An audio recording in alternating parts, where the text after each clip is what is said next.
मुल्क के मुख्तलिफ शहरों में हो गया है बारिशों का आगाज, लेकिन कराची वालों को अब भी है बारिशों का इंतजार। बारिश बरसाने वाला सिस्टम कराची में कब दाखिल होगा? महकमा मौसमियात का इस बारे में क्या कहना है, आइए जानते हैं।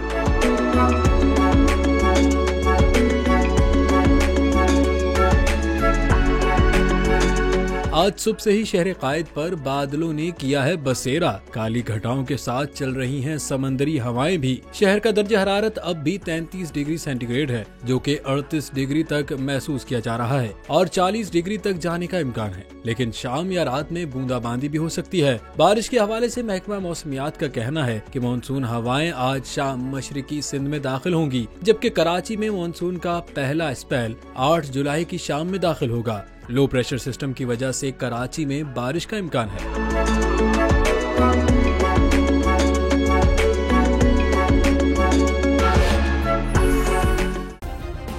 सब्सक्राइब करें और बेल दबाएं ताकि कोई खबर रह न जाए।